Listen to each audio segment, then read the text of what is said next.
시청자 여러분, 편안한 주말 보내고 계십니까? 한 주간의 뉴스를 쉽게 정리해드리는 토요 랭킹쇼 지금 시작하겠습니다. 네, 오늘도 스튜디오에 최진봉 성공회대 신문방송학과 교수, 이현종 문화일보 논설위원, 그리고 정혁진 변호사 나오셨습니다. 어서 오세요. 안녕하세요. 네, 그럼 저희가 준비한 첫 번째 한 랭킹 바로 만나보시죠. 정치 보복과 대장동. 공식 선거운동 첫 주말을 앞두고 여야 유력 주자인 이재명, 윤석열 후보는 자신의 텃밭인 호남과 영남을 찾아 지지층 결집에 나섰습니다. 이재명 후보는 어제 김대중 전 대통령의 고향인 전남 목포를 찾아 이렇게 말했습니다. 직접 듣고 본격적인 이야기 나누겠습니다. 김대중 대통령께서 평생을 핍박당하면서도 한 번도 정치보복을 입에 올린 일이 없고, 그런데 어떻게 대통령 후보가 선거운동하면서 정치보복을 공언할 수가 있습니까, 여러분? 검찰 왕국이 열리고 왕으로서 검사들이 국민을 지배하는 시대가 곧 올지도 모릅니다. 어느 나라, 어느 역사에, 세상에 국가의 최고 지도자가 되겠다는 사람이 대놓고 정치보복하겠다고 합니까? 군사정권이 아니라 검찰 정권이 생겨나게 생겼습니다. 윤석열 후보가 집고 나면 정치 보복에 나설 거다. 검찰 공화국을 넘어서 검찰 왕국이 될 것이다. 이게 지금 이재명 후보가 그리고 민주당의 윤 후보를 공격하는 가장 핵심 포인트가 아닌가 싶은데요. 최진봉 교수님, 예. 이 주장 어떻게 평가하십니까? 일단 민주당에서는 당연히 이걸 공격할 수밖에 없죠. 이제 두 가지 점인 것 같은데, 지난번에 이제 언론과 인터뷰에서 처음에 윤석열 후보가 그런 얘기를 했지 않습니까? 문재인 정부의 적폐수사 할 거냐? 해야죠. 뭐 당연히 이렇게 말씀하신 것 같아요. 그런 부분들이 정치 보복으로 보여질 수 있는 뉘앙스가 충분히 있다. 그렇다고 하면 민주당의 결집을 위해서도 그렇고, 중도 진영도 사실은 대통령이 대선이 끝나면 대통령으로 당선된 분들이 통합과 화합을 얘기하지 뭐 사정 정국을 만들겠다는 의도로 얘기하는 것 자체가 상당히 비판받을 수 있거든요. 예. 그런 부분들을 부각하는 것 같고, 또 최근에도 윤석열 후보가 그런 얘기도 하고 파시스트, 공산주의자 뭐 이런 얘기까지 했거든요. 문재인 후보가요? 예. 그런 부분도 사실은 상당히 불쾌하게 들릴 수 있어요. 청와대도 그렇고 이제 중도 진영에 있는 분들도 너무 색깔론을 부각하는 거 아니 이런 비판이 있을 수 있기 때문에 그런 부분들을 부각한다고 보여지고요. 이제 검찰공화국 문제는 이제 사법개혁 관련해서 윤석열 후보가 내놓은 공약을 보면 법무부 장관의 수사 지휘권을 폐지하겠다.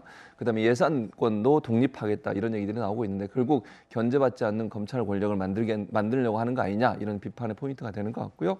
아마 이제 검찰 개혁에 대해서는 물론 논란이 있습니다. 국민들이 대체적으로 검찰의 권력이 너무 막강하고 기소권 수사권을 다 가지고 있는 부분에 대한 불만들이 좀 있기 때문에 그런 부분들을 부각해서 윤 후보나 아니면 국민의힘의 문제점들을 지적하는 게 아닌가 이렇게 생각이 됩니다.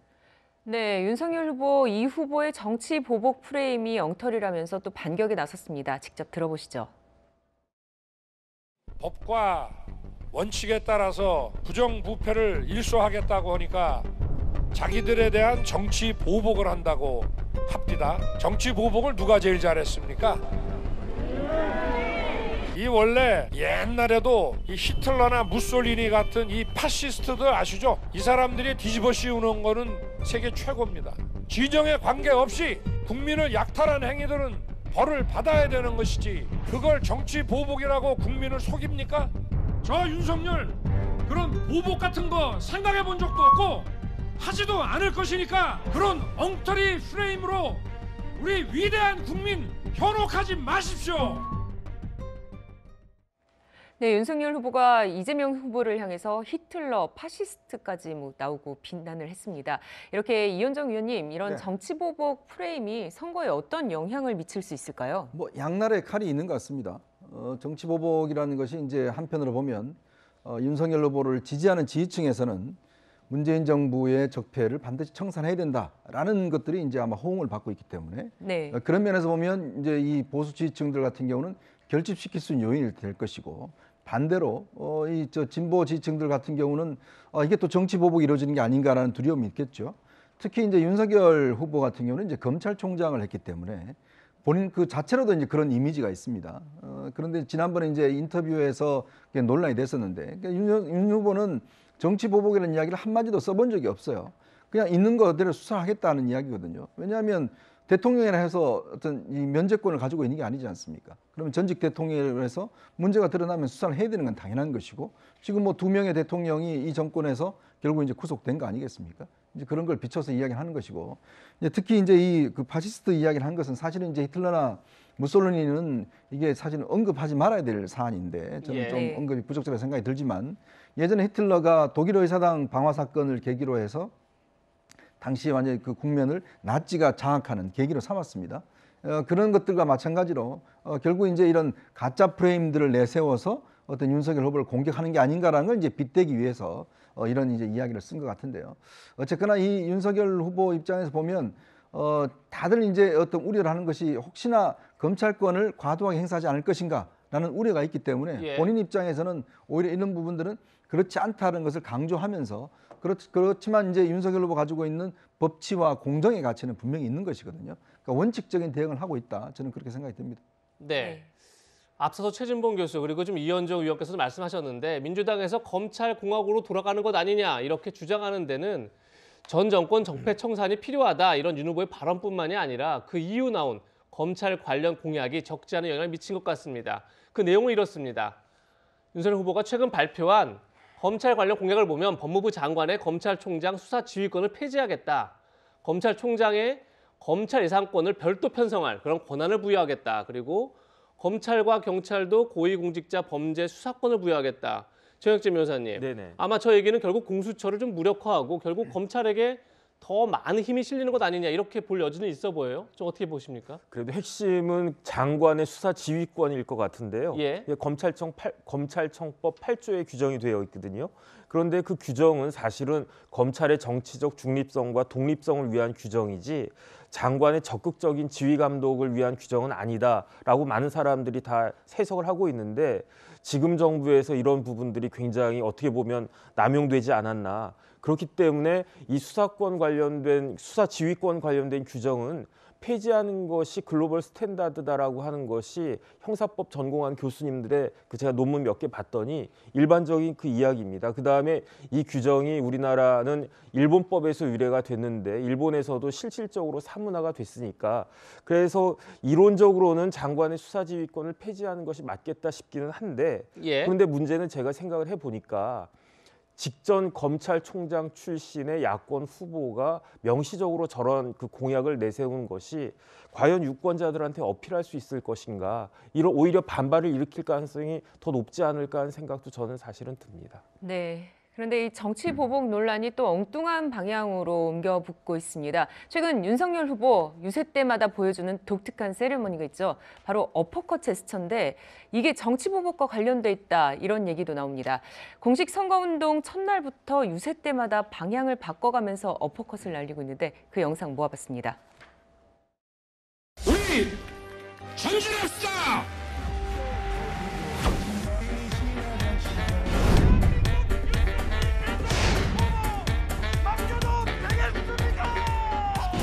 한번 세레머니 한번 보여주세요, 후보님!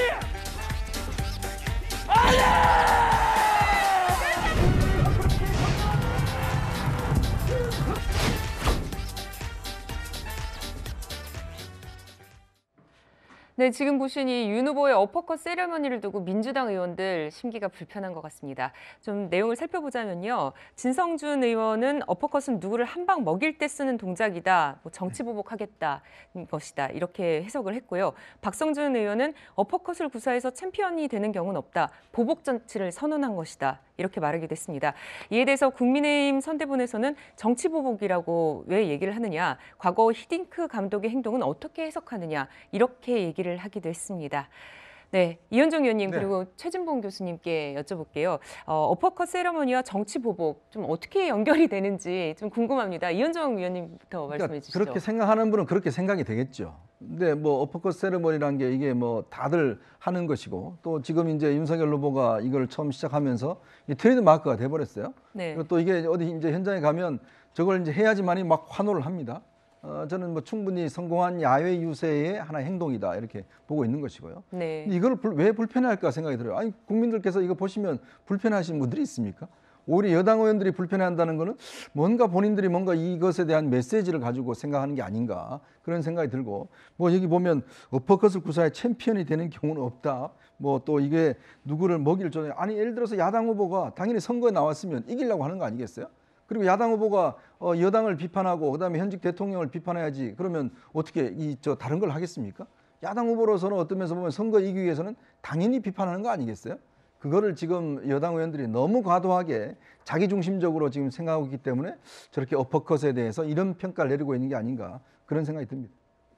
네, 최진봉 교수님께서는 어떻게 그러니까 보십니까? 저는 이제 여당 의원들의 주장은 뭐 여당 의원들은 그렇게 주장할 수 있다고 봐요. 뭐 본인들 입장에서 그렇게 해석하고 싶은 부분이 있을 거예요. 근데 저는 네. 윤석열 후보가 아주 전략적으로 하는 것 같아요. 그러니까 네. 저걸 그냥 우연히 하는 게 아니고 예. 뭐 각도라든지 얼굴 표정까지 보면 아주 오랫동안 준비되고 이미 계획된 상태에서 하는 걸로 보이고 앞으로도 계속 할 것 같거든요.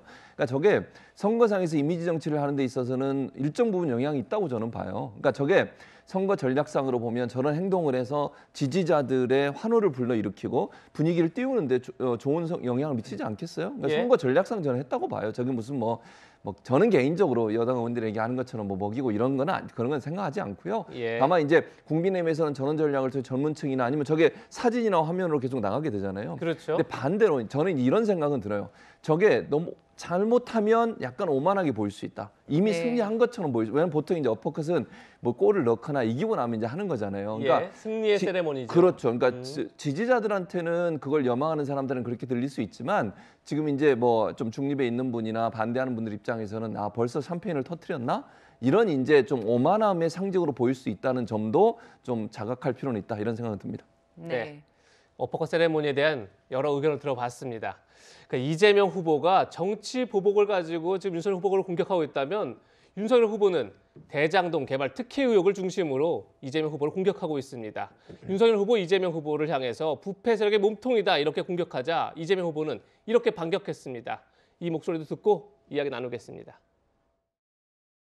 저 대장동 부패 세력의 몸통을 대통령 후보로 선출하는 저런 돌연변이 정당에 대해서 우리 경복이께서 일치 단결해서 강력한 심판을 해 주십시오.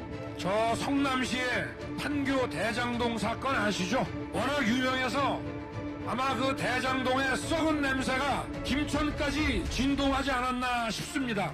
그리고 그 녹취록에 이런 것도 나온다고 하더군요. 내가 가진 카드면 윤석열은 죽어. 한번 따라해볼까요? 내가 가진 카드면 이게 녹음에 나와 있는데 이재명이 가는 우린 죽었어 라고 하는 저를 거는 그분이 이런 걸 적반하장이라고 하지 않습니까 여러분?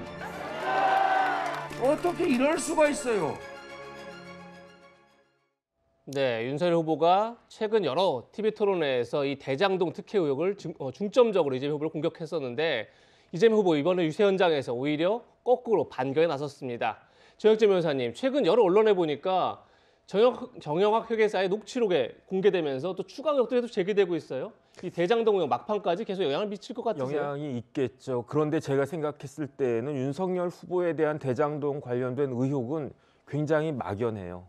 그런데 이재명 후보에 대한 의혹은 굉장히 구체적인 거거든요. 왜냐하면 이 사안은 조례나 정관 같은 것들을 봤을 때 시장에게 반드시 보고가 되어야 될 사안이거든요. 예. 그렇다라고 하면 만약에 이재명 시장이 이러한 사실을 알았다. 그러면 법적인 책임을 면하기가 어려울 거고 그런데 만약에 알지 못했다. 그러면 도대체 시장이 뭐 하고 있었느냐. 조 단위의 수익이 뭐 몇몇 사람들한테 빠져나가는데 그때 이제 도대체 뭐 하고 있었느냐. 이재명 시장이 계속 이재명 후보가 이야기한 것이 뭐냐면은 내가 유능하다. 윤석열 후보보다 훨씬 유능하다라고 이야기를 했는데 이렇게 그 가만히 눈 뜨고 당하고 있었으면서 뭐가 유능하냐. 이런 비판이 불가피한 것이기 때문에 제 생각에는 이재명 후보 쪽에서는 대장동 관련해가지고는 가능한 한 수면에 드러나지 않게끔 하는 것이 가장 좋은 전략이 아닐까 하는 생각이 듭니다. 제가 이제 얘기를 좀 해야 될 것 같은데요. 예. 일단 이재명 후보가 직접적인 연관이 있다는 아무런 증거가 나온 게 없어요. 이렇게 얼마나 공격을 했습니까? 이재명 후보에 대해 대장동 이슈 관련해서 얼마나 많은 공격을 했습니까? 예. 뭐 돈을 받았다거나 비리에 연루돼 있다거나 그리고 설계했다는 말도 지금 여러 번 얘기했기 때문에 다 반복하고 싶지도 않은데 먼저 이익을 환수하는 거, 왜냐하면 그 당시 아파트 사업이 어느 정도 이익이 날지 모르는 상황이었어요. 먼저 환수하는 쪽을 선택해서 그걸 설계했다는 얘기를 한 것이고요. 최근에 언론 보도 보니까 그전에 그분이라는 얘기 한번 나왔을 때 얼마나 이재명 후보를 공격을 했습니까? 국민의힘과 윤석열 후보가. 그분이 이재명이라고. 근데 어제 보도를 보니까 그분이 대법관 중에 한 분이다. 이런 얘기가 나왔어요. 녹취록에 나온 내용이 그렇다는 예. 거예요. 그럼 윤석열 후보의 이름은 녹취록이 직접 이름까지 거론됐잖아요. 뭐 이재명 후보의 이름이 녹취록에 거론된 건 없잖아요. 그러면 지금 상황에서 이 대장동 이슈가 국민들이 볼 땐 그럴 거 아니겠습니까? 그렇게 이재명 후보를 얼마나 오랫동안 괴롭혔던 이슈입니까? 그런데 이재명 후보가 직접적으로 연관돼서 돈을 받거나 뇌물을 받거나 횡령을 했다는 얘기는 전혀 없어요. 그런데 최근에 나온 얘기 보면 이제 그 윤석열 후보 이름도 나오고 있고, 그다음에 이 대법관 얘기도 나오고, 곽상도 전 의원은 지금 구속돼 있는 상태고, 이런 이슈라고 하면 이분들이 과연 이게 정말 이재명 후보만을 향해서 무슨 뭐 뇌물을 주거나 이런 게 아니잖아요. 지금 뇌물을 예. 받은 것도 없고요. 이런 상황이기 때문에 저는 이 대장동 이슈가 얘기되면 이제는 국민들이 볼 때 이거 뭐 양쪽 다 문제가 있는 거 아니야? 이런 인식이 생길 가능성도 저는 있다고 봅니다. 네, 이렇게 공식 선거운동이 시작되면서 후보들 못지않게 장외 유세전도 치열합니다. 그런데 문제는 도가 지나치다 싶을 정도로 막말이 쏟아져 나오고 있다는 건데 직접 들어보시죠. 아는 게 도둑놈 잡고 사람 줄이 트는 것밖에 모르니까 맨날 그 소리하고 자빠졌어요. 조선시대는 왕명을 거부하면요 3족을 멸합니다 여러분. 3족을. 배신자 아닙니까? 윤석열 배신자 아닙니까 여러분? 이재명 후보 성남시장 경기도지사 하면서 그렇게 소고기 도둑했는데 만약에 나란 일을 더 크게 맡기면은 대한민국 나라 국가안 거덜내지 않겠습니까 여러분? 저는 돼지 키우는 줄 알았어요. 근데 알고 보니까 옆집에 기생충이 있었던 거죠. 네, 기생충의 3족을 멸하겠다 이런 발언까지 여야 모두 입이 상당히 거칠어지고 있습니다. 이현정 의원님, 네. 이런 언사는 오히려 또 비호감 대선을 부추기지 않을까 이런 걱정도 됩니다. 저게 이제 야외 유세가 진행이 되다 보니까 아무래도 청중들을 좀 이렇게 흥분시킨다든지 유도를 하기 위해서 이제 점점 말들이 세지는 것 같은데요. 근데 저는 다른 거는 모르겠지만 소병철 의원이 저런 이야기 하시면 안 되죠. 왜냐하면 소병철 의원은 검사장 출신 아닙니까? 근데 그분이 지금 도둑놈 잡고 사람 줄이 틀고 그것밖에 모른다? 그럼 본인하고 어떻게 연결되나요? 아니 윤석열 총장 검찰총장 했는데 본인도 검찰의 핵심 간부로 일을 한 분 아니겠습니까? 근데 그런 분이 지금 검찰을 향해서 이게 뭐 줄이를 튼다라는 이야기를 하시는 게 아무리 야외 집회라고 하지만 이 사리에 맞지 않다는 생각이 드는 것이고요. 그리고 이게 아무리 이제 이 장애에서 뭐 청중들이 환호하고 한다지만 지켜야 될 선들은 좀 있는 것 같습니다. 네. 대선이 점점 이제 비호감 그러는데 좀 더 저는 좀 정제된 이야기로 청중들에게 이야기를 전달했으면 어떻겠는가 그런 생각이 듭니다. 네. 지금까지 이재명, 윤석열 두 후보가 서로를 향해서 공격하는 포인트들, 정치보복과 대장동을 짚어봤는데 이번에는 두 후보의 유세 발언 중에서 앞으로 상당히 논란이 될 것 같은 발언들을 살펴보겠습니다. 저희가 준비한 두 번째 안내킹에서 만나보시죠. 사면과 투쟁. 네, 사면과 투쟁 어떤 내용일지 궁금하실 텐데 지금부터 하나씩 살펴보겠습니다. 이재명, 윤석열 후보 현장 유세에 강한 면모를 보이고 있는데요. 하지만 논란이 되는 발언도 적지 않습니다. 먼저 이재명 후보는 오늘부터 새로운 거리 두기를 시행하기로 한 정부를 향해서 비판의 목소리를 높였습니다. 직접 들어보시죠. 이렇게 다 모여도 상관없는데 6명 이상 식당에서 10시 넘어 모이면 안 된다고 하는 게 그게 말이 되는 소리입니까 여러분? 제가 사실은 오늘 이렇게 얘기하려다가 참모들한테 절대 하면 안 된다 이렇게 제지받은 얘기였습니다. 뭔지 궁금하시죠?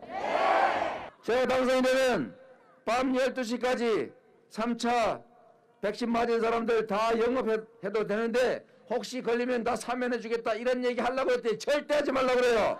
선거 끝나면 3월 10일에 그렇게 조치하겠습니다, 여러분. 네, 정부는 어제 새로운 사회적 거리두기 조정안을 발표했습니다. 그 내용을 보면 사적 모임 인원은 6명으로 제한하되 유지하되 지금처럼 식당과 카페 등 영업시간을 오후 9시에서 10시로 1시간 연장하기로 했습니다. 그런데 논란이 이겁니다. 김부겸 총리도 아직 정점에 달하지 않았다. 3월 초에 정점을 찍을 것으로 전망되고 그때는 확진자 수가 하루 17만 명 내외가 될 거다. 이렇게 다수견이다. 이렇게 밝히고 있습니다. 확진자가 폭증하는 상황에서 방역을 완화하는 게 맞느냐 이런 전문가들의 우려가 나오고 있는 그런 상황입니다. 그런데 이재명 후보는 방역 완화 필요성을 강조하면서 단속에 걸리면 사면해주겠다. 선거가 끝나면 조치해주겠다. 이렇게 말을 하는 겁니다. 정혁진 변호사님, 네네. 만약에 이 말이 맞다면 지금 정부의 방역 지침은 무력화되는 거 아닌가요?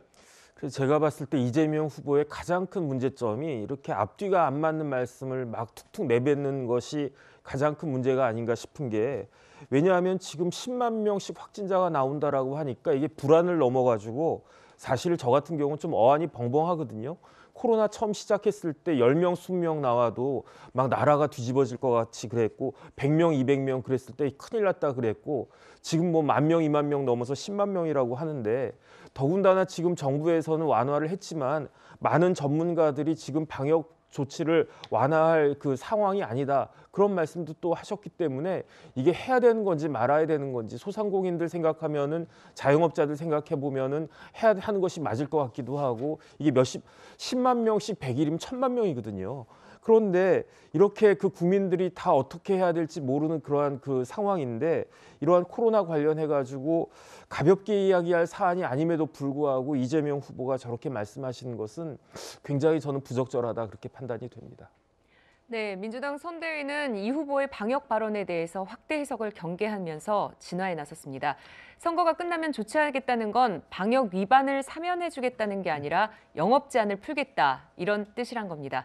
네, 최준봉 교수님, 네. 이재명 후보 요새만 들어보면은 사실은 사면이 더 귀에 들어오는데요. 그러니까 발언 내용이 그렇게 들릴 수 있는 오해가 소지가 있어요. 그래서 네. 이 부분은 말씀 안 하는 게 더 좋을 뻔했다는 개인적인 생각이 있습니다. 근데 이제 본인 아마 마음을 표현할 것 같아요. 군중 연설을 하다 보니까 아마 그러신 것 같은데 그래서 참모들도 하지 말라 그랬다잖아요. 네. 그러니까 이제 하면 안 되는데 본인의 마음은 그렇게라도 하고 싶다 이런 의도였던 것 같아요. 참모들 하지 말라는 말까지 전했습니다. 그러니까요. 그러니까 네. 아마 이제 본인은 그런 마음이 있지만 근데 그걸 사면해 주는 걸로 가는 것은 바람직하지 않아요. 왜냐하면 현 정부가 지금 하고 있는 방역 조치가 있는데 그걸 하고 나서 바로 사면 안 되는 거고요. 저는 그렇게 하는 건 아니라고 보고 또 제가 볼 때 후보가 그렇게 하지 않을 거라고 저는 봅니다. 다만 이제 안타까움의 마음의 표현인 것 같아요. 자영업자 소상공인들이 너무 힘들어하시고 근데 1시간만 연장하고 나니까 더 실망하시는 것 같아요. 제 주변에 있는 분들도. 그래서 이제 의도는 본인이 만약에 당선이 돼서 대통령이 된다고 하면 그 부분을 좀 풀겠다고 하는 의도인 것 같아요. 그런 의도인데 이제 사면이라는 얘기가 들어가다 보니까 마치 현 정부의 방역 정책을 무력화시킬 수 있는 위험성이 있지 않나 이런 우려가 있는데 저는 이제 그런 의도는 아니라고 보고요. 어쨌든 발언 자체가 그렇게 나간 것은 조금 이제 잘못된 오해를 불러일으킬 수 있는 요지는 있다 이렇게 보여집니다. 네. 이게 오해가 아니라 예, 이현정 의원님. 지금 국어하시잖아요. 예, 국민들 다 지금 들었습니다. 그건 누가 오해를 하나요? 본인이 사면하겠다는 거 아니겠습니까? 예. 무슨 자격으로요? 아니 대통령 후보 당선인이 사면할 자격이 있습니까? 3월 10일 날 무슨 자격으로 사면을 하죠? 자 거기다가 여기 있는 분들은 괜찮잖아요? 어떻게 합니까? 본인 눈에 바이러스 다 보입니까? 바이러스가 퍼지는 거 보이나요? 모르지 않습니까? 자 그런데 옛날에 어땠습니까? 신천지 사태 났을 때 본인이 직접 차를 타고 가서 거기에 뭐 다 압수하고 뭐 다 그런 조치했던 분이 바로 이재명 후보 아닌가요? 근데 지금에서는 이거를 다 사면해주겠다 법을 어기라는 거 아닙니까? 다 어기십시오. 제가 대통령이 되면 다 없는 걸로 하겠습니다. 그 이야기 아닙니까? 이게 무슨 오해입니까? 다 국민들이 똑같이 들었습니다. 그럼 왜 우리가 해석을 해야 되죠? 본인이 말을 잘못했으면 말을 잘못했다고 하면 되는데 말 잘못을 가지고 선대위에서 아 그게 본뜻이 아니다. 아니 우리가 어떻게 대선 후보 마음에 들어가서 본뜻까지 다 헤아려서 다 해석을 합니까? 저거는요. 이 진짜 예를 들어서 법을 어기라는 공식적인 이야기예요. 누가 책임집니까 저걸? 네. 공식적인 이야기는 아니라고 보고요. 예. 아니 말도 되고 이야기했지 그러니까 않습니까? 이현정 의원이 얘기한 것처럼 그런 오해를 불러일으킬 수 있는 소지는 있어요. 근데 아까도 말씀드린 것처럼 예. 본인이 그런 얘기 하려고 했지만 참모들이 제재해서 안 하려고 했다. 그런데 그 말을 꺼낸 거니까 그렇게 예. 하겠다는 그 명시적인 선포는 아니다 이렇게 봅니다. 저는. 알겠습니다. 시청자 입장에서 네. 충분히 이게 어떤 내용인지 이해하셨을 것 같습니다. 근데 이런 가운데 오늘 새벽 민주당이 단독으로 예결위 전체 회의를 열어서 14조 원 규모의 정부 추경안을 처리했습니다. 국민의힘은 심야 날치기다 이렇게 반발하고 있는데 다음 주 이 논쟁 뜨거워질 것 같습니다. 어떤 내용인지 함께 보시죠. 민주당이 오늘 새벽에 조금 전에 보셨던 화면처럼 정부가 절충해서 16조 원 플러스 알파 규모의 추경안 이렇게 되면 업체당 손실을 본 업체당 300만 원의 방역 지원금을 지급하는 그런 안을 오늘 새벽에 통과시켰습니다. 그러자 국민의힘에서는 업체당 1,000만 원까지 지급해야 한다. 약 46조 원 정도로 추경을 대폭 늘려야 된다 이렇게 주장하고 있는 상황입니다. 그런데 어제 새벽 민주당의 단독 처리를 두고 윤호중 민주당 원내대표는 국민의힘 오늘 새벽이죠. 오늘 새벽 단독처를 두고 방역지원금 1인당 1,000만 원만 주장하면서 협상에 응하지 않았다. 국민의힘이 액수가 부족하더라도 신속하게 지급하기 위해서는 불가피했다. 지금 이런 입장인 거고요. 국민의힘에서는 결국은 대선 앞두고 생색내려는 매표행위 아니냐 이렇게 지금 반발하고 있는데 이현종 의원님. 네.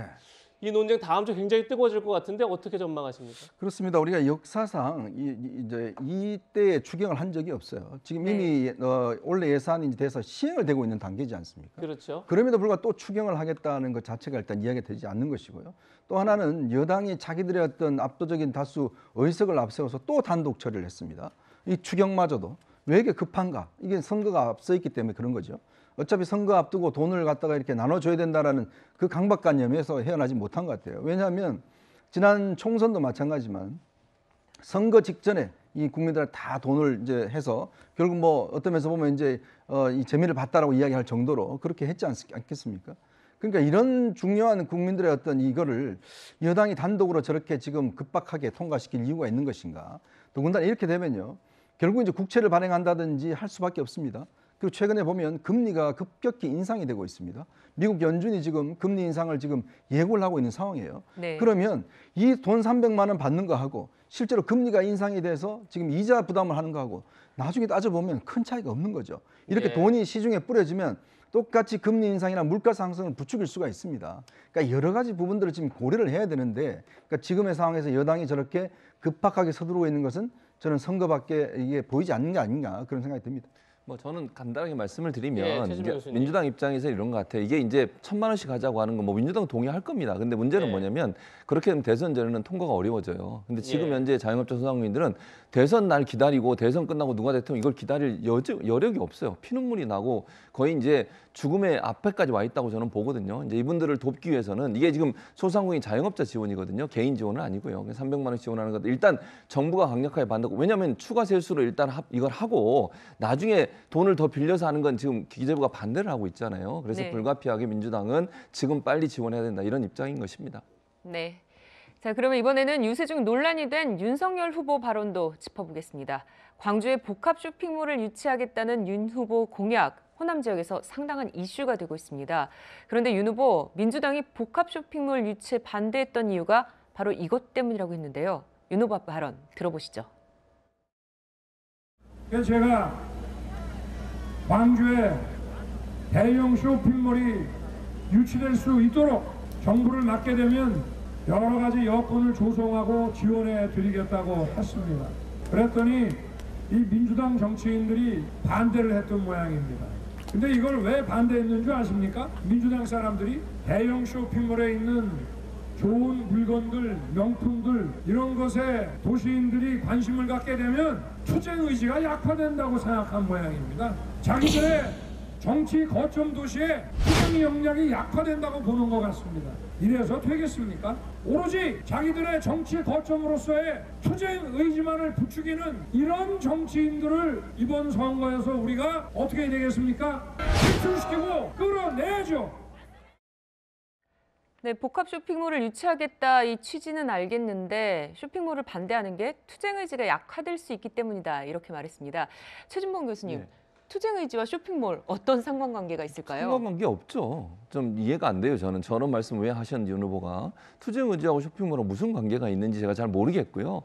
당시에 2015년에 있었던 일이에요. 그러니까 지금은 민주당이나 아니면 광주시 현재 이용석 광주시장도 추진하고 있다고 얘기하고 있거든요. 그러니까 지금의 상황, 그때 상황은 다른데 2015년도에는 무슨 일이 있었냐면 신세계 지금 백화점이 광주에 3개가 있습니다. 그러니까 신세계, 롯데, NC 백화점 3개가 있는데 그중에 신세계가 아주 그 유스퀘어라고 터미널 옆에 바로 있어요. 그러니까 사실은 거기가 종합 쇼핑몰 역할을 해요, 사실은. 거기에 영화관도 다 있고요. 쇼핑몰도 있고요. 그다음에 가게들이 많이 있습니다. 근데 어쨌든 거기를 좀 더 늘려서 종합 쇼핑몰을 만들려고 했었어요. 근데 그게 지역에 있는 소상공인 자영업자들이 반대를 많이 하셨거든요. 이제 전통시장 일하시는 분들, 왜냐하면 상권이 다 죽을 수 있으니까 지역 상권이 너무 큰 쇼핑몰이 들어오면 그걸 이제 민주당이 일정 부분 동의했었어요. 2015년대 당시에. 그래서 이제 지금까지 지내온 건데 지금은 약간 분위기가 바뀌고 있다고 저는 봅니다. 광주 내에서도 또 이런 복합 쇼핑몰에서 원하시는 분도 있고, 다만 이제 우리가 2015년 당시를 보면요, 그때 가장 이슈가 됐던 게 뭐냐면 골목 상권 살리기였어요. 예. 박근혜 정부 시절이거든요. 그래서 영업시간도 사실은 뭐 마트나 이런 데 영업시간도 제한하잖아요. 이게 결국 상생이라고 하는 키워드였고 그 당시에는 그렇게 할 수밖에 없는 상황이었다는 것도 고려해야 된다. 지금의 상황과 그때 상황을 연결하는 거, 지금은 분위기가 바뀌고 있는 부분도 일정 부분 인정하지만 또 한편으로는 소상공인 자영업자나 전통시장도 함께 상생할 수 있는 방안들을 고민할 필요가 있다는 생각이 듭니다. 네. 이재명 후보는 윤석열 후보의 광주 복합 쇼핑몰 유치 공약을 두고 극우 포퓰리즘이다 이렇게 비판했습니다. 그 목소리도 들어보시죠. 세상을 살다 보면 똑같은 일을 놓고도 보는 시각도 다르고 이해관계가 다 다릅니다. 어느 한 가지가 바로 절대 진리는 아닙니다. 필요하다는 사람도 있고 그것 때문에 피해보는 사람도 있지 않습니까?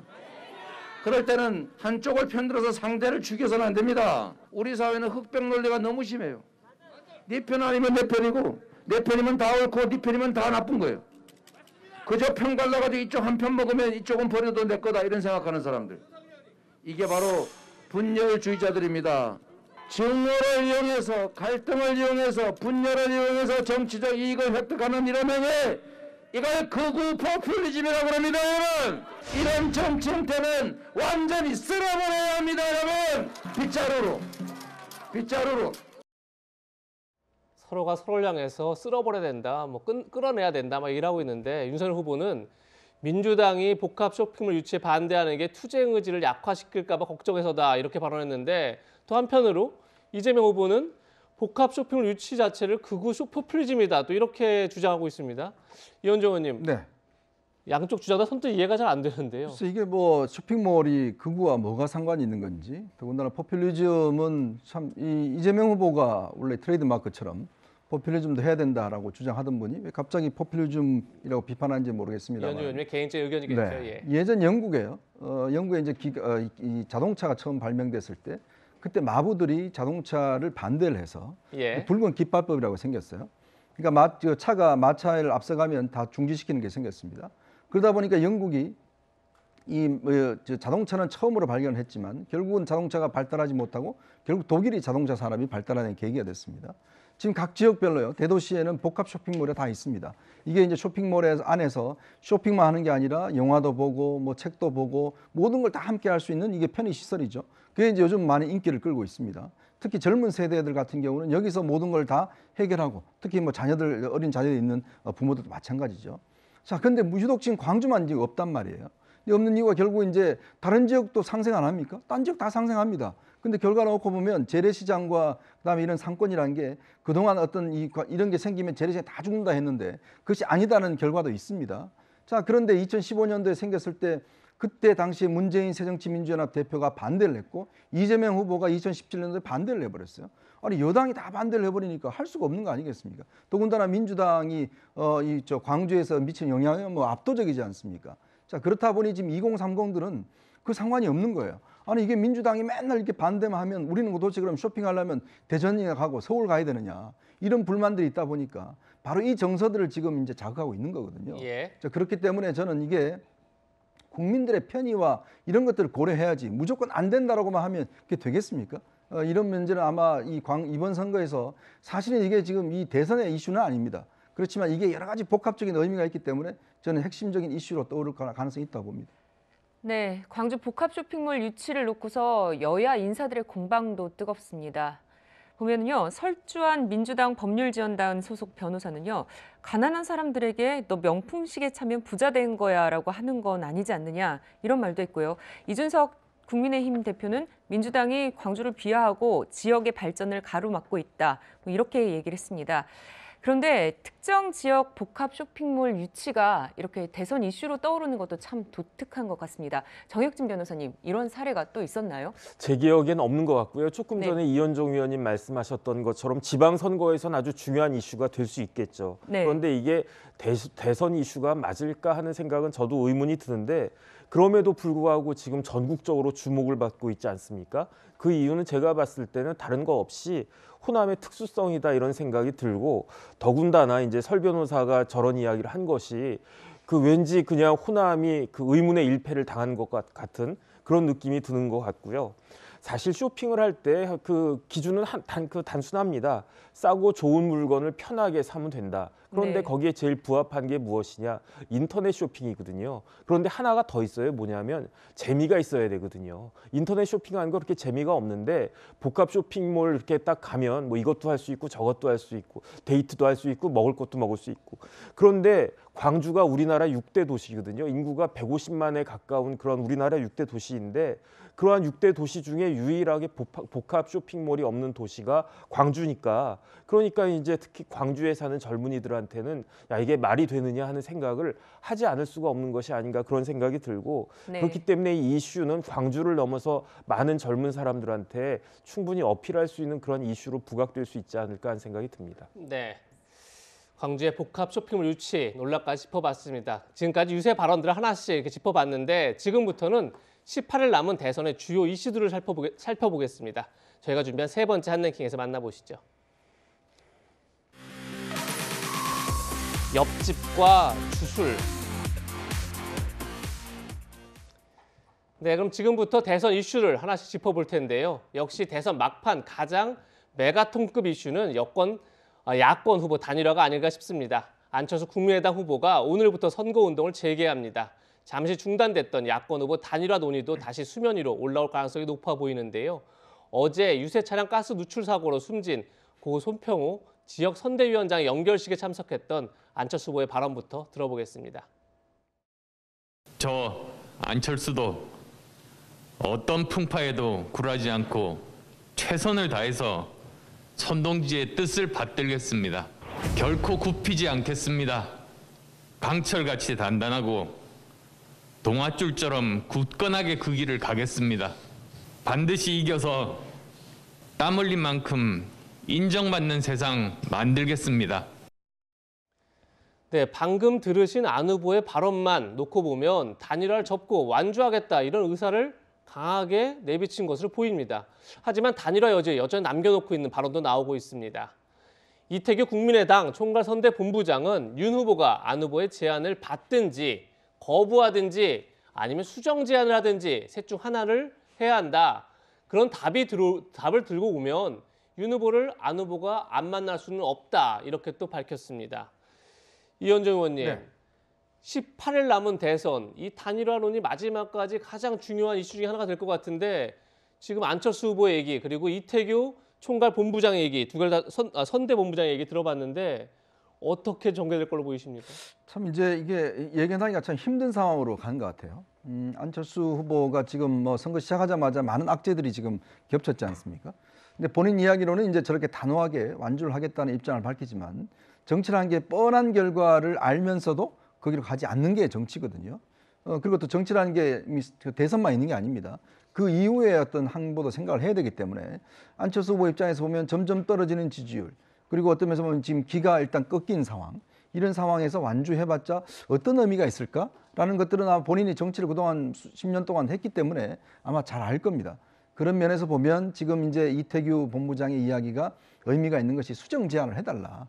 저는 거기에 상당히 방점이 있다고 보는 거거든요. 세 가지 내용 중에 수정 제안하는데 그렇죠. 방점이 있다. 이게 뭐냐면 결국 이제 지금 여론조사 방식의 단일화는 시간도 없고 또 이게 하기 힘든 상황이라면 지금 다른 방식, 즉 예를 들어서 그 안철수 후보가 처음에 제안한 거 있지 않습니까? 같은 공동의 목표, 이거를 명확히 하고 그걸 가지고 일단 합의를 하자, 이 이야기거든요.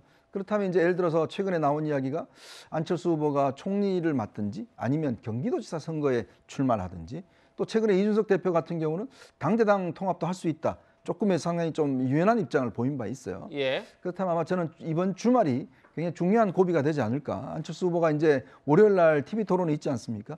이제 첫 TV 이제 선관위 첫 TV 토론인데 아마 이제 어떤 면에서 보면 지금 상황에서는 좀 결단을 내려야 되는 상황이다. 만약 다음 주 초가 넘어가면 아마 그냥 완주하는 상황으로 저는 가지 않겠는가. 저는 이번 주가 상당히 고비일 거로 보입니다. 다음 주가요? 네. 네, 이현정 의원께서 잠시 말씀하신 것처럼 이제 이준석 대표가 또 합당 가능성도 얘기를 했는데요. 이 대표의 목소리 직접 한번 들어보시죠.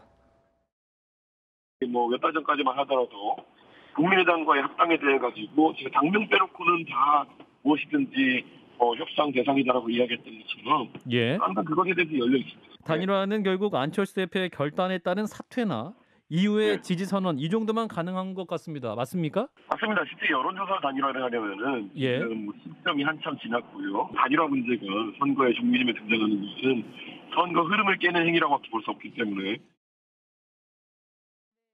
이준석 대표의 이런 발언이 선거비 보전 문제를 애둘러 언급한 게 아니냐 이런 분석도 나오고 있습니다. 교수님 어떻게 보시는지요? 그러니까 이제 선거비 보전이라고 하는 게 15% 이상의 득표를 하면 전액을 보전받고 10에서 15% 정도는 반을 받고요. 10% 미만이 되면 아예 못 받습니다. 이제 이걸 얘기하는 건데 저는 잘 모르겠어요. 이준석 대표의 말 중에 그 안철수 후보가 좀 기분 불쾌할 게 이런 얘기라고 저는 보거든요. 그러니까 선거비 보전을 얘기하는 것은 그게 속마음은 그렇다더라도 공개적으로 얘기하거나 그걸 언급하는 것 자체가 저는 부적절하다고 생각해요. 안철수 후보 입장에서는 뭐 돈 때문에 그러면 내가 들어가야 되는 거냐 이렇게 느낄 수 있는 거 아니겠습니까?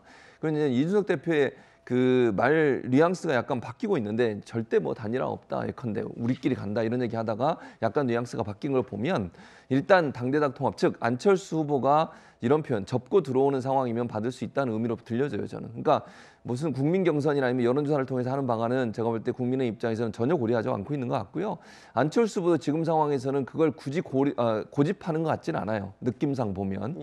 그러면 제3의 어떤 대안이 있을 텐데 그 대안에 대해서 예컨대 뭐 단판이라고 얘기해야 되겠죠. 단판을 통해서 어떤 것을 얻어낼 수 있을까 하는 문제인데 그게 얼마나 원만하게 잘 합의되느냐의 문제라고 저는 봅니다. 이태규 의원이 그런 얘기를 하는 걸 보면 제3의 대안 쪽으로 갈 가능성이 더 높아지고 있다고 저는 보고요. 안철수 후보가 어느 정도까지 양보하고 어느 정도까지 받아들일 거냐 하는 부분. 또 국민의힘이 지금 현재는 주도권을 쥐고 있는 상황이 돼버렸어요. 그런 상황이기 때문에 안철수 후보가 더 많은 것을 요구하기가 상당히 어려운 상황이어서 협상 과정에서의 협상이 어떻게 될지 이 부분은 지켜봐야 될 것 같습니다. 네. 네, 안철수 후보는 아내 김미경 교수와 함께 선별 진료소 자원봉사를 하는 것으로 선거운동을 재개했습니다. 그 모습 잠깐 보고 이야기 나누겠습니다. 오늘 오전이지요. 서울 중구보건소의 선별진료소에서 의료봉사를 하고 있는 안철수 후보의 모습입니다. 김미경 교수의 모습도 보이네요. 김미경 교수 최근에 코로나19 확진돼서 치료를 받고 나오자마자 다시 이렇게 의료봉사를 통해서 선거운동에 그런 나선 모습인데요. 네, 이달 28일 투표용지 인쇄에 들어갑니다. 그 전에 단일화가 이루어져야 한다. 이런 야권 지지층의 목소리가 높은 상황인데 향후 단일화 논의가 어떻게 전개될지 지켜보도록 하겠습니다. 네, 야권 단일화 못지않게 대선 막판 주요 이슈로 부상한 게 또 있습니다. 국민의힘은 이재명 후보의 이른바 옆집 의혹과 관련해서 총공세를 펴고 있습니다. 이재명 후보 옆집이 경기주택도시공사 직원들의 관사로 임대됐는데 이게 석연치 않다 이런 얘긴데요. 부인 김혜경 씨에게 배달된 많은 음식도 이것과 관련 있는 게 아니냐 이런 의혹이 제기됐습니다. 그런데 이 합숙소가 경기주택도시공사의 내부 규정과도 맞지 않는다 이런 지적이 나왔습니다. 정혁준 변호사님, 어떤 내용인가요?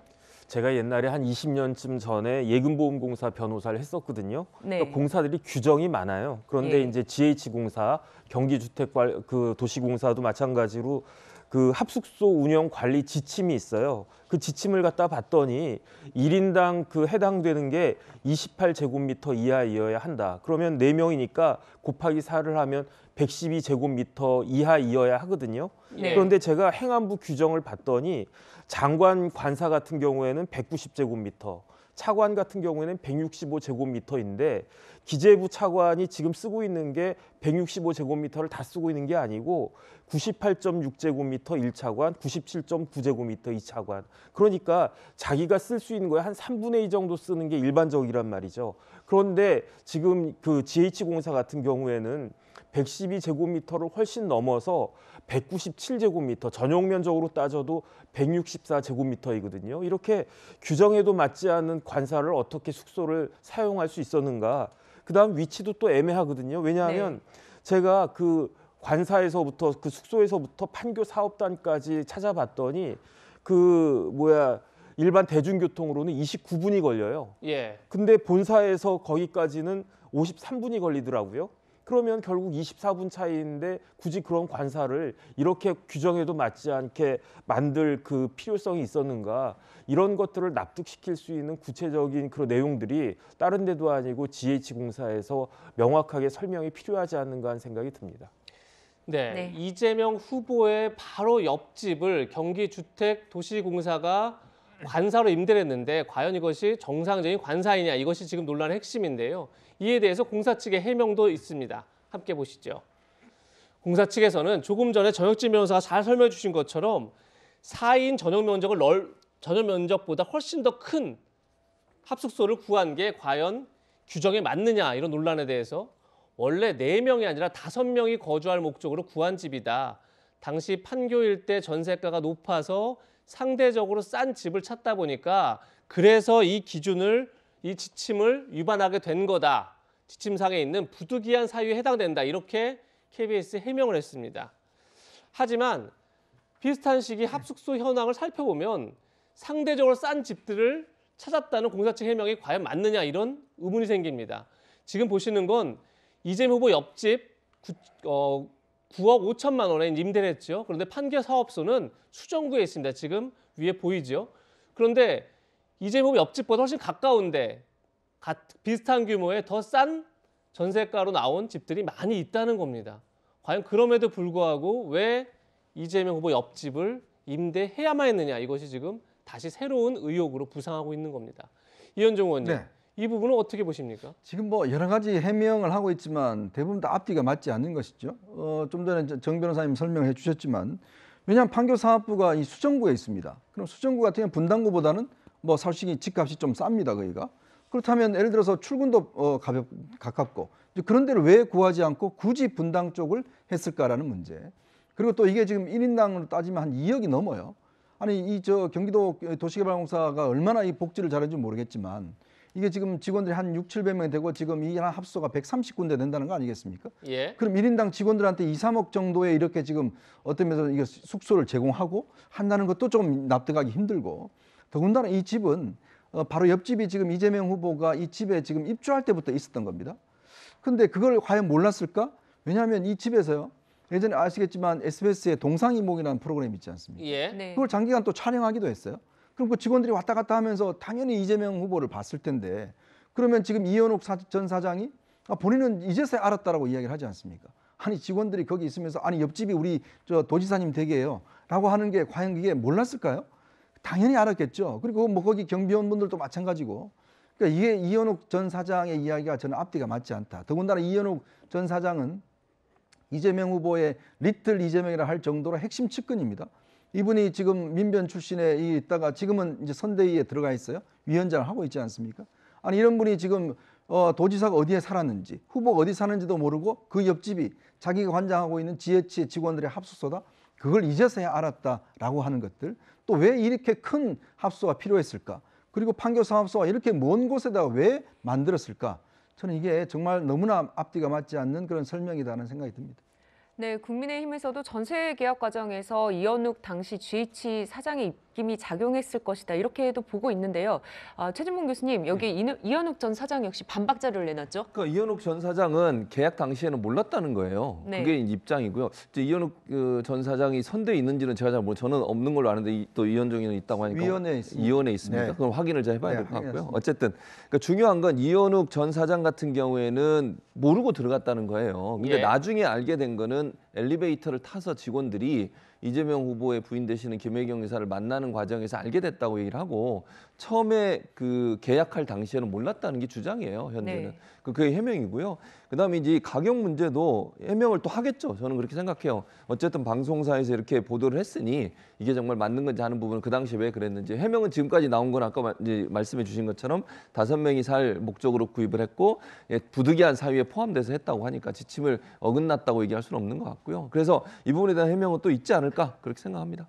네, 그럼 이번에는 민주당 핵심 공격 포인트도 살펴보겠습니다. 신천지와 주술 논란을 적극적으로 제기하고 있는데요. 화면으로 준비했습니다.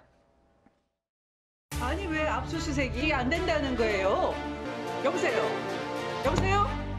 여보세요? 왜 전화를 끊고? 아니 다시 아니 왜 압수수색? 너무나 많이 사랑한 죄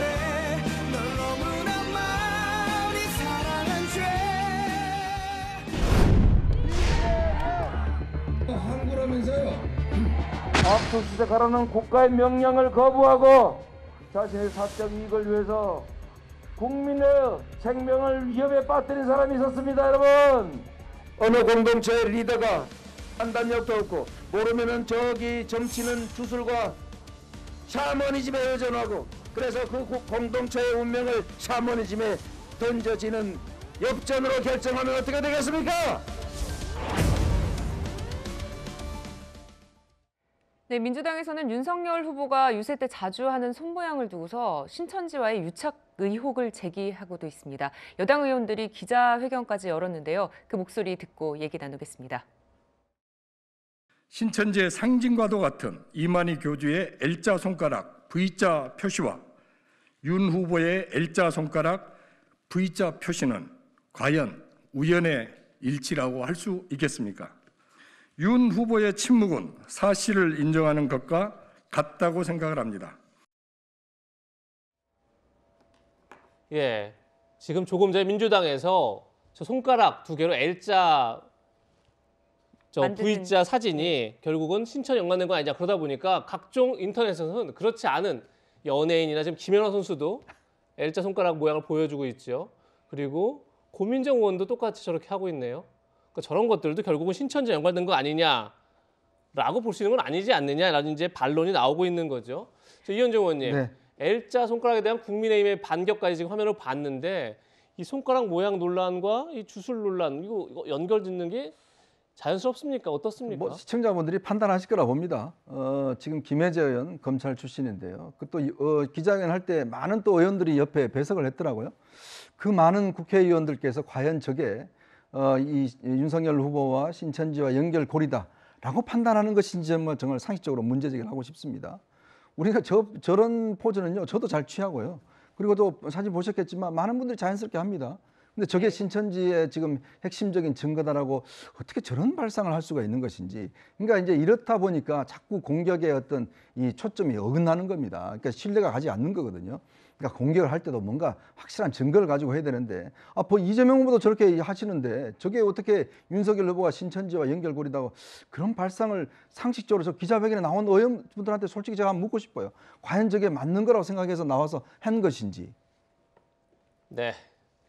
민주당 서울시당은 내일 교회 앞에서 신천지와 관련된 피켓을 들고 선거운동을 준비하고 있다. 이런 것도 알려지고 있습니다. 지금 보시는 것처럼 무속과 신천지에 나라를 맡기겠습니까? 라는 피켓을 들고 선거운동을 진행하겠다. 지금 이렇게 예고한 그런 상태인데요. 최진봉 교수님, 네. 물론 지금 저희가 뭐 L자 논란도 했었지만 저것보다 어떻게 보면 신천지 압수수색을 윤석열 후보가 총장 시절에 막았다. 이것이 뭔가 신천지와 연관관계가 있는 것 아니냐. 거기서 출발한 것 같은데 글쎄요. 민주당이 저렇게 계속 무속과 신천지와 윤 후보를 연결시키는 것 선거에 어떻게 굉장히 영향이 좀 있다고 보십니까? 왜냐하면 이제 일반인들한테는 모르겠어요. 근데 이제 기독교인들한테는 상당히 어필될 수 있다고 저는 봅니다. 그러니까 이 교회 앞에서 이제 이런 이슈를 가지고 이슈하겠다는 거거든요. 예. 근데 저는 이게 기독교에는 상당히 민감한 이슈예요. 신천지는 더더욱 그렇습니다. 왜냐하면 신천지가 지금까지 했던 행동들을 보면 교회를 파괴하는 거거든요. 그러니까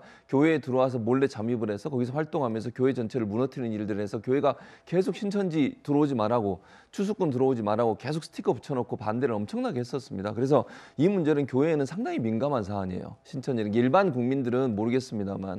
근데 이제 신천지 전 간부의 인터뷰가 있었잖아요. 언론에서 인터뷰 2번 했는데 경선 과정에서 윤석열 후보를 돕기 위해서 신천지가 조직적으로 당원에 가입을 했고 투표를 했다 이런 얘기고 홍준표 의원도 그런 얘기를 한 적이 있었지 않습니까? 나중에 알게 됐다라고. 이제 그런 것과 연관이 되면 신천지와의 연관이 없을까 과연 아까 말씀하신 이제 압수수색 문제도 있고요. 여러 가지 의혹들이 나오는 상황이기 때문에 민주당 입장에서 이런 부분들을 부각시켜서 종교인들 특히 기독교인들을 향해서 신천지와 무속은 뭐 김건희 씨 관련된 여러 가지 얘기들이 있고요. 그런 부분들을 좀 부각시키는 건 선거 전략적으로 기독교인을 대상으로 한 선거 전략적으로는 유의미한 의미가 있다고 저는 봅니다. 선거 전략이 아니라 근데 사실관계에서 최진봉 교수님도 신천지와 윤석열 후보가 연관이 돼 있는 것 같다라는 믿음이 좀 있으십니까? 저는 이제 의혹 수준에서는 왜냐하면 이 두 분의 증언을 들어보면 그러니까 인터뷰한 두 분의 물론 그 말이 100% 맞느냐 이렇게 물어보면 제가 확인할 수는 없으니까 모르겠지만 이 두 분의 발언이나 홍준표 의원의 발언을 들어보면 정말 이게 관계가 없을까? 이런 생각이 들어요. 그래서 일정 부분 관계가 없다면 여러 가지 일들이 반복적으로 일어난 일들이 과연 아무 연관성이 없을까? 그건 의혹이 있는 부분이라 생각합니다. 네.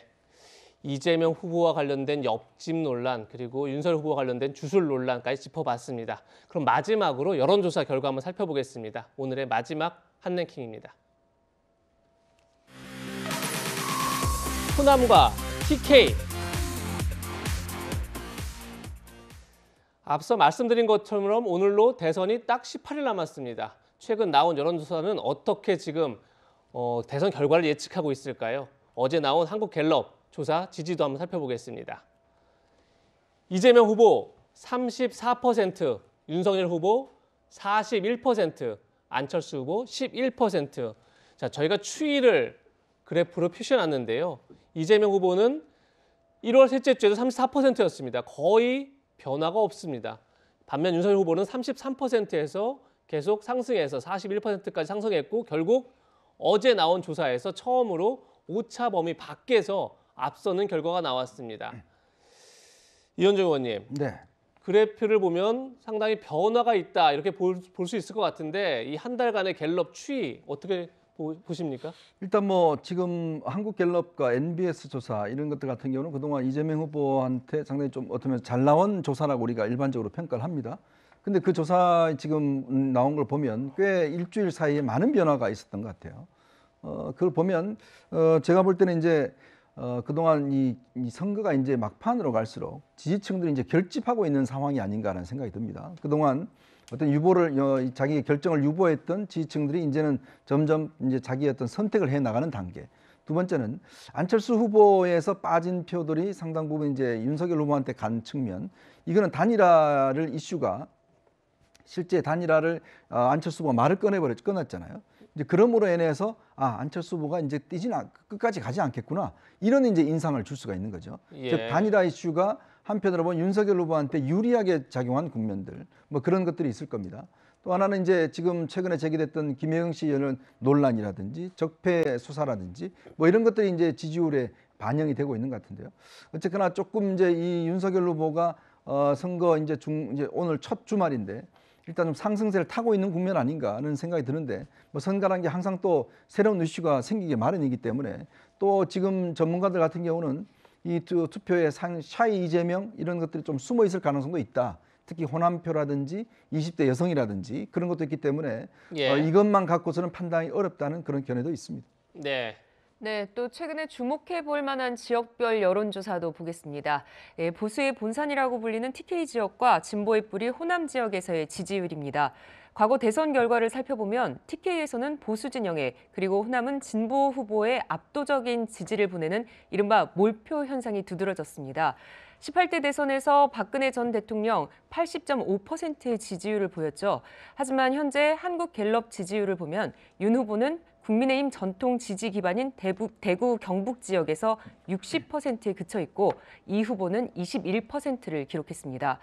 문재인 전 대통령 지난 대선 호남에서 89%라는 압도적인 득표율을 보였습니다. 하지만 최근 광주 전라 지역에서 이재명 후보 68%의 지지율을 얻고 있고 윤 후보는 18%를 기록했습니다.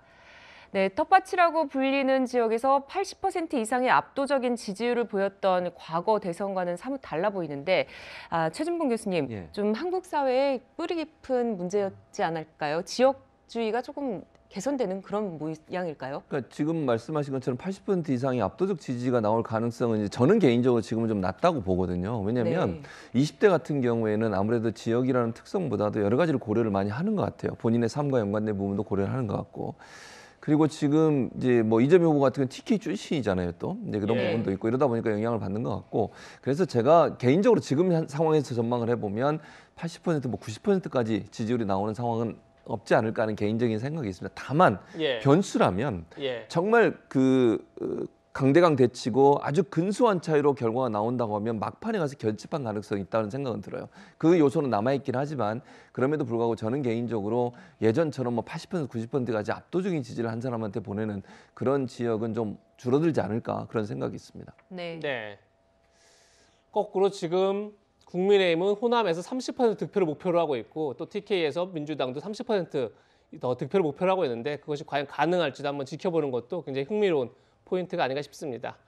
집토끼로부터 압도적인 지지를 받지 못하는 상황 때문인지 두 후보는 선거운동 첫 주말을 호남과 TK에서 지지층 결집에 총력을 폈습니다. 그 목소리 한번 듣고 다음 이야기 넘어가겠습니다.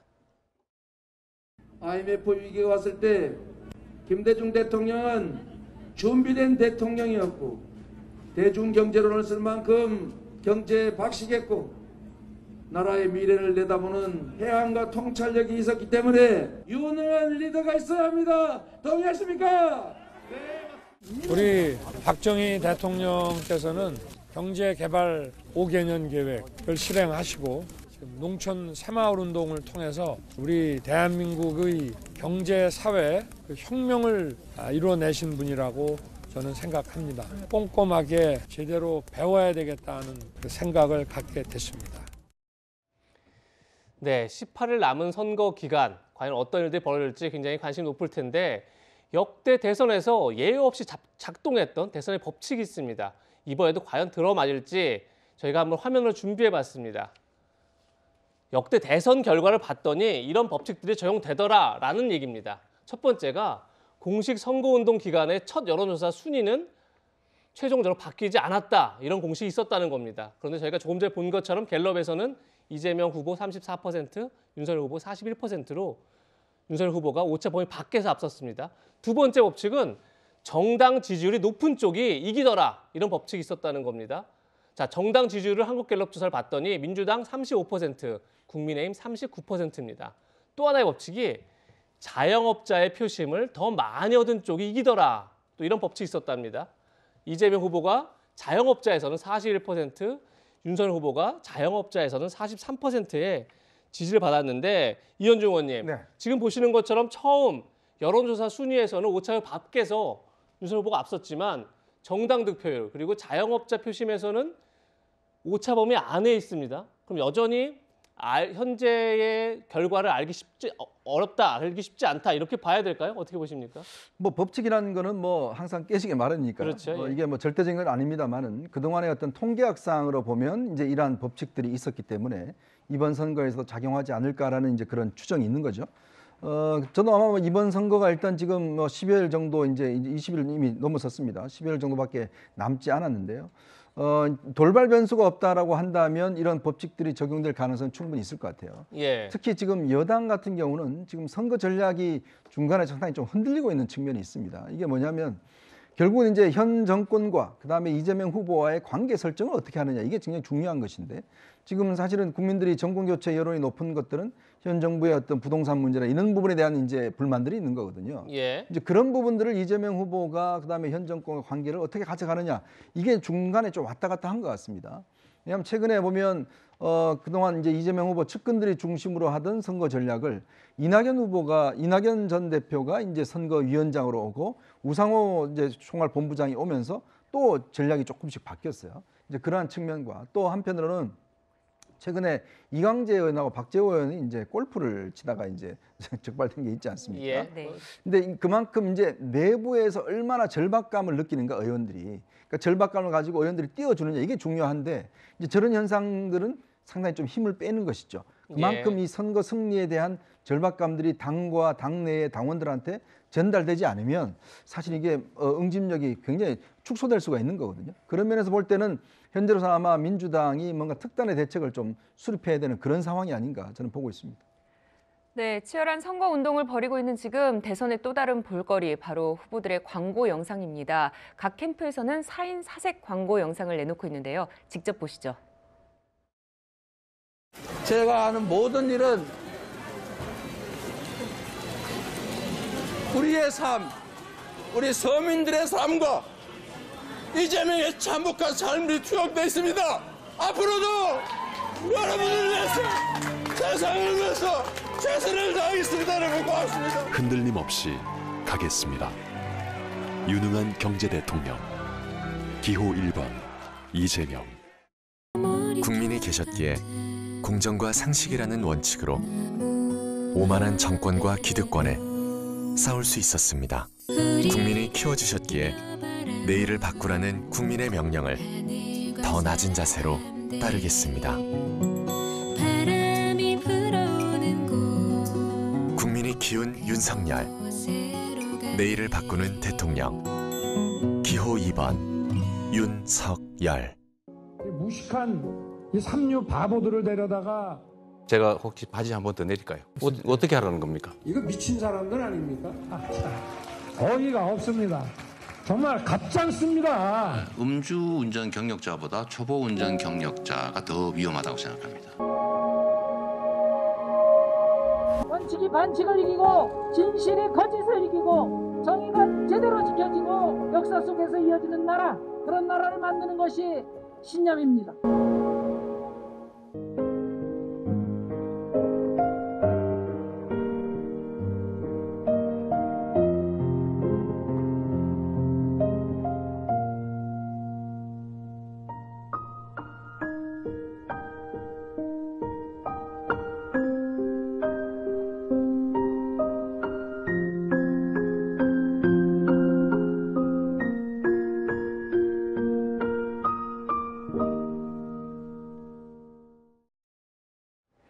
네, 대선 후보 4명의 광고를 다 봤는데요. 정혁진 변호사님 어떻습니까? 차별점이 확실히 드러나나요? 일단은 이재명 후보나 윤석열 후보는 컨셉은 잘 잡으신 것 같아요. 왜냐하면 이재명 후보가 개인적으로 워낙 논란이 많지 않았습니까? 형수님 관련해서 대장동에 최근에 법인카드 또 잊혀졌지만 장난 문제까지. 그러니까 몸을 낮추는 그러한 몸을 낮출 수밖에 없지 않았나 싶고, 윤석열 후보도 마찬가지예요. 왜냐하면 직전 검찰총장 출신이 야당 대선 후보로 나왔다. 이거는 상식적으로 이해가 되지 않는 측면이 많죠. 네. 이런 전례도 없었고 앞으로도 이런 일은 없을 거라고 저는 생각을 하는데, 그런데 그럼에도 불구하고 이런 비상식적인 상황이기 때문에 우리나라가 어쩔 수 없이 불가피하게 국민들이 불러서 나왔다. 이런 컨셉인 것 같고요.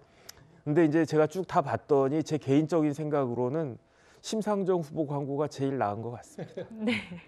어떤 의미에서 그러시죠? 그냥 제일 이렇게 다가오고 제일 잘 만든 것 같다. 그런 생각이 후보는 아마 들었습니다. 두 후보를 모두 비판하는 이제 그런 광고를 담았었는데 그게 정혁진 변호사 마음에 제일 와닿았다고 합니다.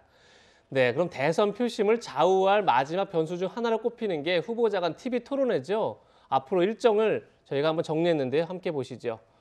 다음 주 월요일 날 경제 분야 토론회가 있습니다. 그리고 다음 주 금요일 날 정치 분야 토론회가, 그리고 3월 2일 날 사회 분야 토론회가, 그러니까 앞으로 4명의 후보가 나와서 토론회가 3차례 더 진행되는데요. 최진봉 교수님, 예. 아직 마음을 잡지 못한 부동층에게 TV 토론회 영향 굉장히 클 것 같습니까? 부동층한테는 크죠. 그러니까 지지층한테는 별 영향 없어요, 사실. 예. 그러니까 토론회가 그렇게 크게 영향을 안 주지만 근데 부동층한테는 영향이 있을 거라고 봅니다. 그런데 아직까지 마음을 못 정하신 분들 같은 경우에는 대부분 후보 중에 누구를 선택할까? 결국은 지금 선택할 수 있는 방법이 TV 토론밖에 없지 않겠어요? 그래서 이 TV 토론이 분수령이 될 수도 있다. 제가 왜 이 얘기를 하냐면 지금의 지지율과 관계없이 저는 막판에 가면 근소한 차이로 누군가 이길 거라고 생각해요. 예. 그러니까 그런 상황이라면 부동층이 어느 쪽을 손을 들어주냐가 아주 중요한 상황이 될 수밖에 없기 때문에 부동층은 TV 토론을 열심히 볼 거고, 누가 정말 유능한 대통령으로 준비되어 있냐 하는 부분들을 선택의 가장 중요한 기회로 삼지 않을까 그렇게 생각을 합니다.